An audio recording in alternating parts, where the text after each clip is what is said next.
ಕ್ರೀಡೆಗೆ ಎಷ್ಟು ಹೇಳಿದ್ರು ಕೇಳಲಿ ಸೀತಾ. ನೋಡ, ನನ್ನ ಹೆಂಡತಿ ಎಷ್ಟು ಪತಿವ್ರತಿ ಅಂದ್ರ ನಿನ್ನ ಭೂಮಿ ಒಳಗ ಹುಟ್ಟಿದ್ದಂತ ಸೀತಾ ಆಕೆ ಅಂದ್ರ ನಿನ್ನ ಸೀನಿನಿಂದ ಹುಟ್ಟಿದಂತ ಮಗಳು ಜಾನಕಿ. ಅದು ನಿನ್ನ ಹೆಂಡತಿ ಮಂಡೋದರಿಗೆ ತಾಳಿ ಕಟ್ಟಿಲ್ಲ. ನಿನ್ನ ಹೆಂಡತಿ ಕೇಳಿ, ಆ ಮಂಡೋದರಿ ಏನಂತಾಳಪ್ಪ ಅಂತಂದ್ರ ನನ್ನ ಗಂಡ ಬಲಿಷ್ಠ. ಕೇಳ ರಾಮ, ನನ್ನ ಗಂಡ ಬಲಿಷ್ಠ, ನಿನ್ನ ಬಾಳೆ ಮತ್ತು ಅರಿಷ್ಟ. ಹೇ ಕೇಳ ಅರಿಷ್ಟ, ಒಟ್ಟ ರಾವಣಗ ನೀ ಮನಸ್ಸು ಮಾಡಬೇಡ ಅಂತಂತ ನನ್ನ ಹಿಂದೆ ಹೇಳ್ತಾವ. ರಾವಣಗ ಮನಸ್ಸು ಮಾಡಬೇಡವಾ, ನೀ ಯಾಕೋ ನನಗ ಮಗಳ ತರ ಕಾಣಕತ್ತಿ ಅಂತಂದ ನನ್ನ ಹಿಂದೆ ಹೇಳ್ತಾಳ. ಅವಾಗ ಈ ರಾವಣ ಏನ್ ಮಾಡ್ತಾನಂದ್ರ ನಿನ್ನ ಹೆಂಡತಿನ ಒಟ್ಟ ಮುಟ್ಟಿಲ್ಲ, ಒಂದ್ ದಿವಸ ಕೆಲಸ ಮಾಡಿಲ್ಲ. ಅಂದ್ರೆ ಈ ರಾವಣ ಎಷ್ಟು ಒಳ್ಳೆವ ಅಂದ್ರ, ನೀವು ಅಡವಿ ಒಳಗ ನಮ್ಮ ತಂಗಿ ಬಂದ್ರ ನಮ್ಮ ತಂಗಿ ಕುಂಭ ಕುಚಗಳನ್ನ ಕೋದಂತ ನತ್ತ ದುಷ್ಟರ ನೀವು ಕೆಟ್ಟ ಸುಳ್ಯ ಮಕ್ಕಳೇ,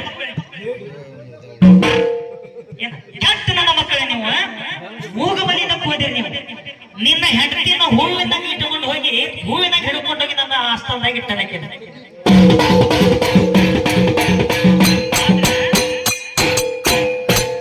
ಆಕೆ ಮನಸ್ಸು ಮಾಡಿ ಹೂ ಅಂದ್ರೆ ಅಷ್ಟ ನಾವು ಅನ್ನವ, ಇಲ್ಲ ಅಂದ್ರೆ ನಕ್ಕೋ ಹಿಂಗ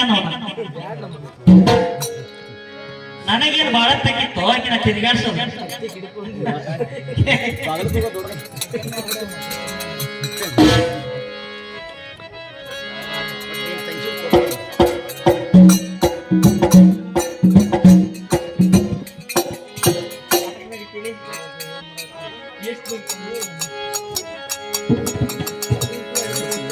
ಓಟ ಇಲ್ಲದ ಇವನ ಹೆಂಡತಿ ಸೊಮ್ಮನ ಕುಂತಾಳ, ಎಷ್ಟು ಹೇಳಿದ್ರು ಹುಡುಗ ಹಾಕಿ ಹಠ ಹಿಡಿದಾಳ. ಊಟ ಮಾಡದ ಬಿಟ್ಟು ಇವನ ಹೆಂಡತಿ ಹಠ ಹಿಡಿದಾಳ.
ಮನ್ಯಾಗ ಕಡುಬು ಮಾಡೀನಿ, ಬಾಯಿ ತೆಗಿ ಹಿಡ್ತಾನೆ ಅದ್ರಾಗ ಸ್ವಲ್ಪ ತಿನ್ನ.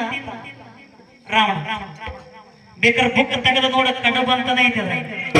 ನೀ ಆಗಲಿಕ್ಕ ಏ ರಂಡಿ ಮಕ್ಳ, ಏ ರಂಡಿ ಮಕ್ಳ ಅಂದ್ರಲ್ಲ, ಹಂಗಿಲ್ಲ ವಿಜಯ ಮಕ್ಳ.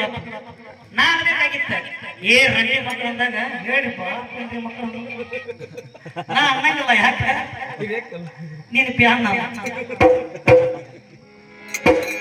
ಊಟ ಮಾಡೋದು ಬಿಟ್ಟು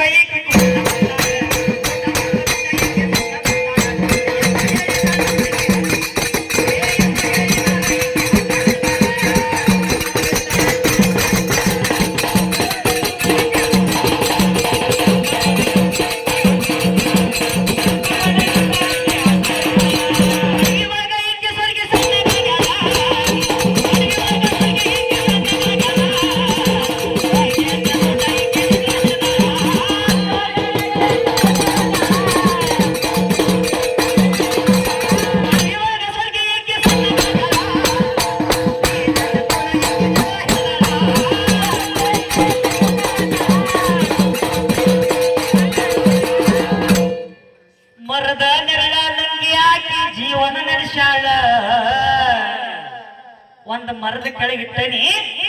ಮತ್ತೇನ್ ಮಾಡ್ಬೇಕು, ಅಕ್ಕಿನ ಅಶ್ವಮೂಲದಾಗ ಶಿಂಶಿಪ ಎಂಬ ಗಿಡದ ಬುಡದಾಗ ಯಾವಾಗ ಹೋಗಿರ್ತಾನೆ ಅಂದ್ರೆ 3ನೇ ಕಂತಿಗೆ ಮೊದಲೇಕ ಆಲದ ಗಿಡದ ಬುಡದಾಗ ಇಟ್ಟಿದ್ಯ ಆಕೆ ಊಟನೂ ಮಾಡ್ಲಿಲ್ಲ ನಿದ್ದೆನೂ ಮಾಡ್ಲಿಲ್ಲ ನನ್ನ ಹತ್ರನೂ ಬರ್ಲಿಲ್ಲ ಆಕೆ ಮತ್ತೆ ಇದು ಕೆಲಸ ಕಡ್ತ ತಡಿಲೆ ಮತ್ತೆ ಹಿಂಗ್ ಮಾಡಿದ್ರ ಅಂದ್ರೆ ನಾನು ನನ್ನ ಅಶೋಕನದಾಗ ಒಂದು ಗಿಡ ಸಾಕೇನಿ ಅಲ್ಲಿ ಹೋಗಿ 4 ಕುಂದ್ರೆ ಸಾಕು ನನ್ನ ಹೊಟ್ಟಿನ ಸಿಗಲ್ಲ ನಿದ್ದೆನೂ ಬರಂಗಿಲ್ಲ ನೀರಡಿಕೆನೂ ಆಗಲ್ಲ ಆ ಗಿಡದ ಬುಡದಾಗ ಹೋಗಿ ನಿನ್ನ ಹೆಂಡತಿ ನಾ ಇಟ್ಟೆ ಮುಂದೇನಾಗತ್ತೆ ಕೇಳ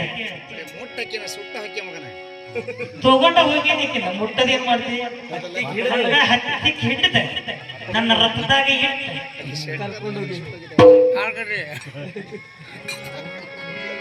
ಇವನ ಹೆಂಡತಿ ನೋಡಿ ಹಟ್ಟ